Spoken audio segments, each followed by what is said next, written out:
Okay, so this is something I have put a lot of time into, like a lot of time into.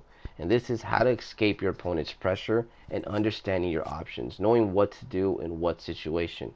One thing I put a lot of time into is backdashing out of my opponent's pokes and making them pay for poking, which would look something like this, right?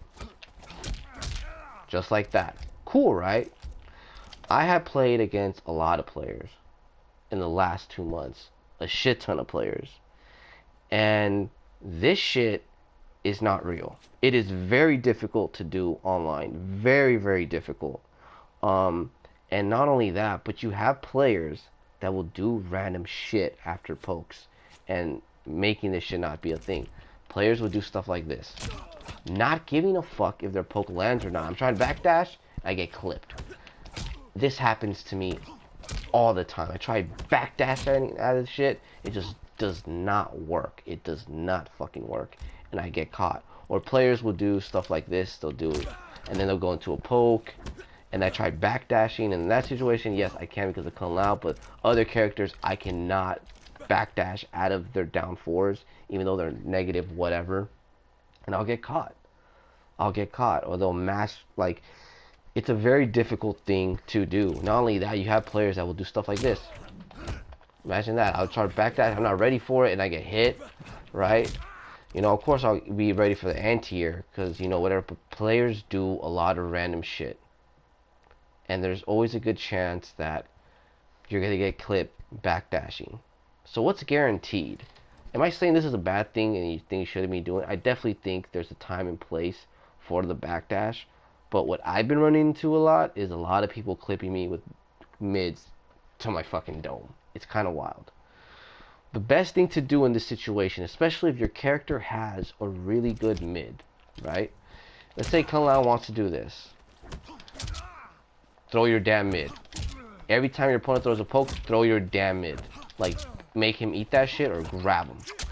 Forward grab and get your crushing blow going.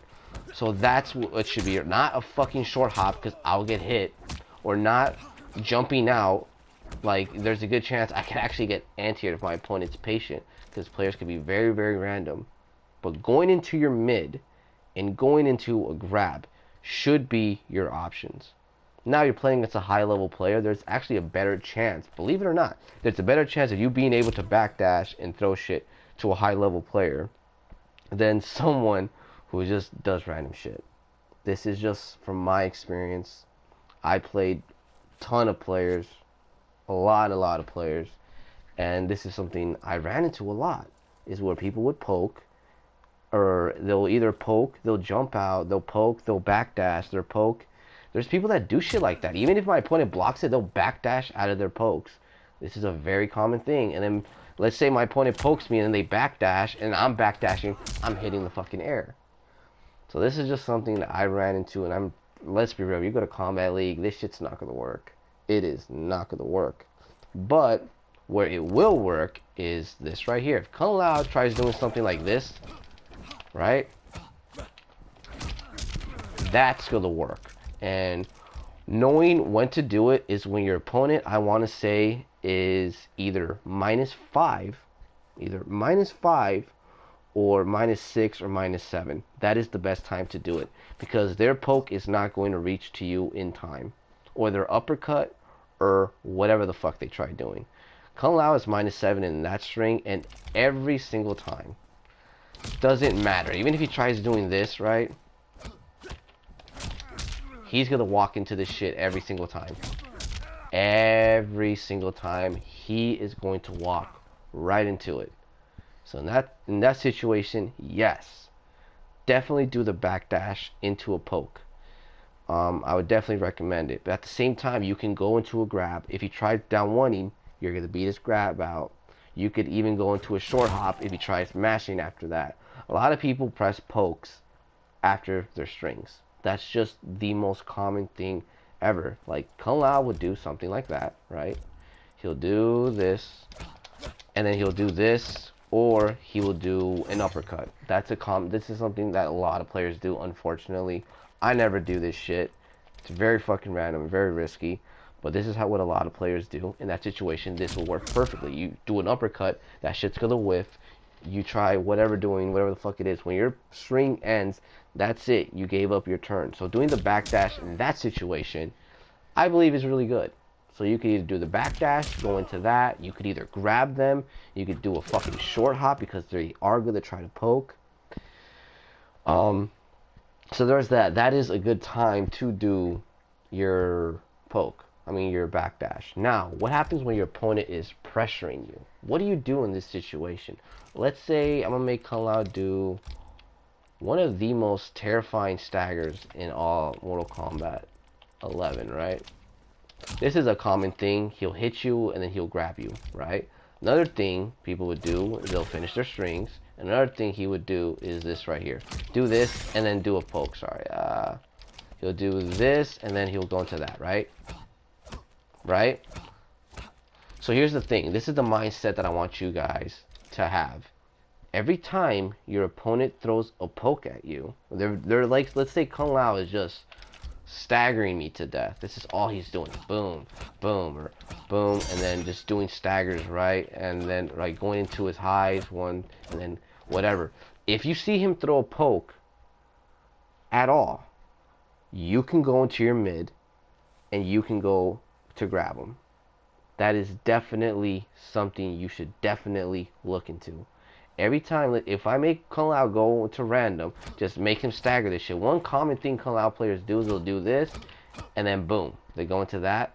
Once he finishes his string, it's your turn. Once he does a random ass poke in any of his strings, after that poke, it is your turn.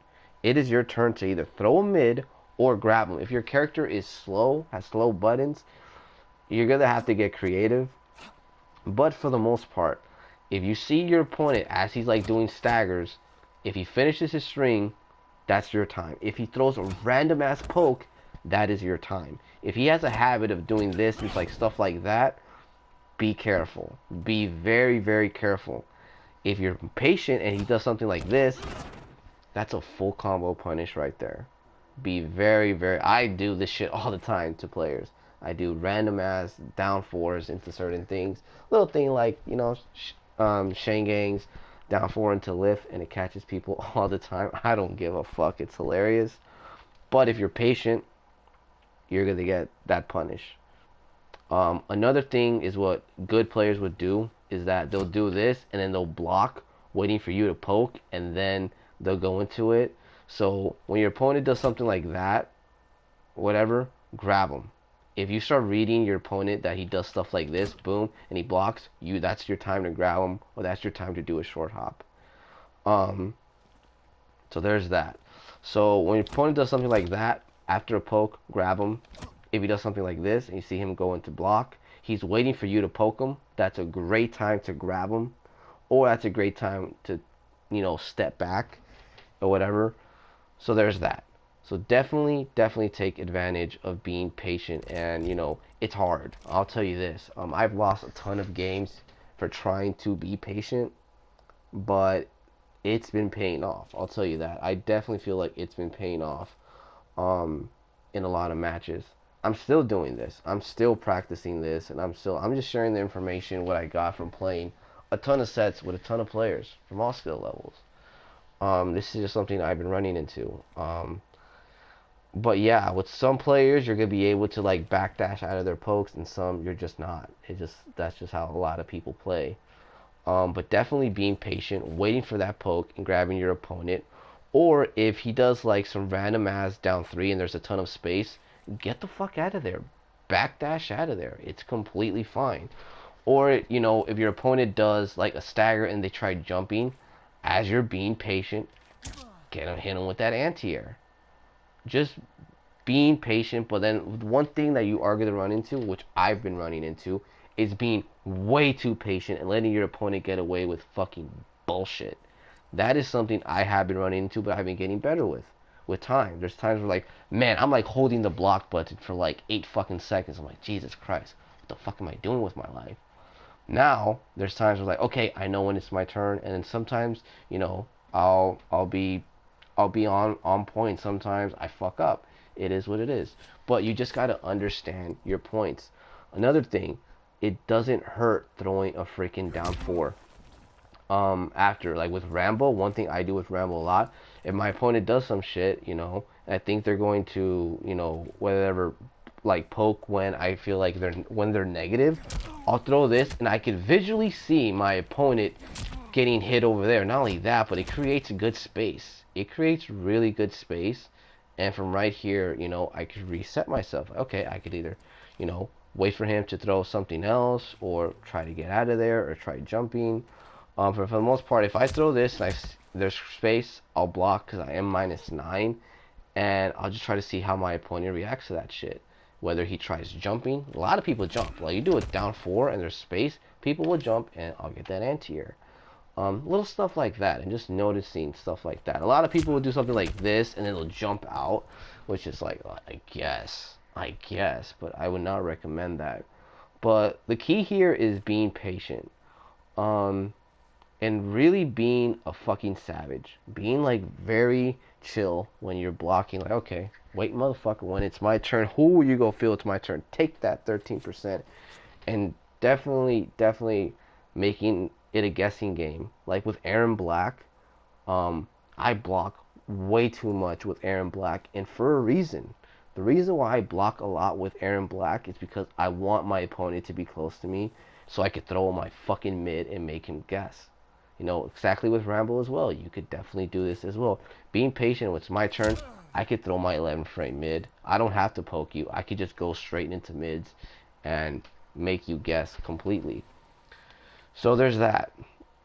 And this is just things that I've been running into. So hopefully this video helped you guys out. Hallelujah, holla back. Check you bastards later. Deuces.